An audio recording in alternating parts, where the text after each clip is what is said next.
Sir, bakit hanggang ngayon hindi pa rin nahuhuli yung leader ng sindikato? May warrant of arrest na siya, di ba?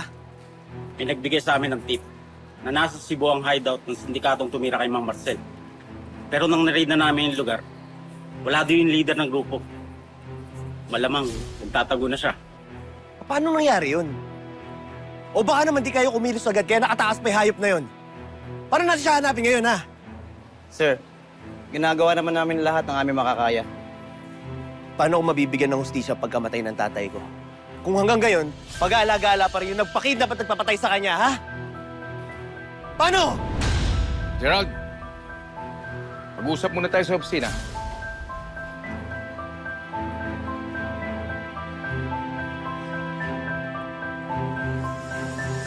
Bilang inventory officer, your main job lang naman is to check kung tama at updated yung mga shelves natin. And when a delivery comes, I just wanted to check kung maayos at kumpleto yung mga items. After that, you just have to encode it in our system. Tatandaan ko po yan lahat, ma'am. Nakakahiya naman po. Eh, kayo yung may-ari, tapos kayo pa yung nag-orient sa akin. Gusto ko kasi iparamdam sa mga bagong hires namin kung gaano kayo kahalaga sa amin.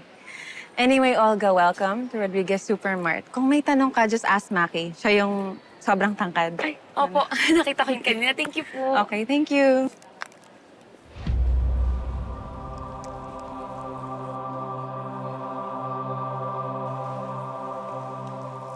So, kumusta ang orientation mo? Ano mga tinanong sa'yo ni Gina? Inalam lang niya yung work history ko. Tinanong niya kung may kamag-anak or kakilala ako na nagtatrabaho dito. Eh, sabi ko, wala. Buti naman. Hindi dapat mahalata ang malaman ni Gina. May usapan tayo. Uy, bilisan mo nakakahiya. Ang tagal na pa ata siya nandyan.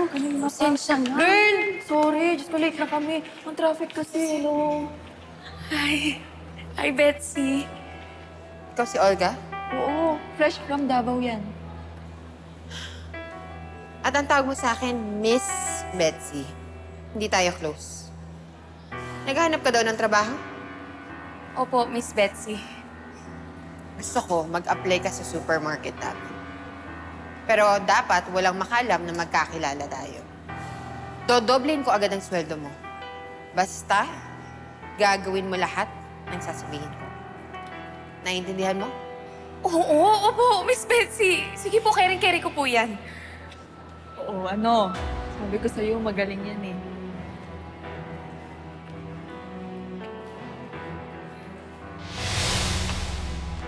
Ngayon nakapasok ka na dito. Huwag ka na mag-aksaya ng oras. Gusto ko, bantayan mo lahat ng kilos ni Gina. I-report mo sa akin lahat ng galaw niya. Para maplano natin kung paano siya isabotahe at sirain sa daddy niya.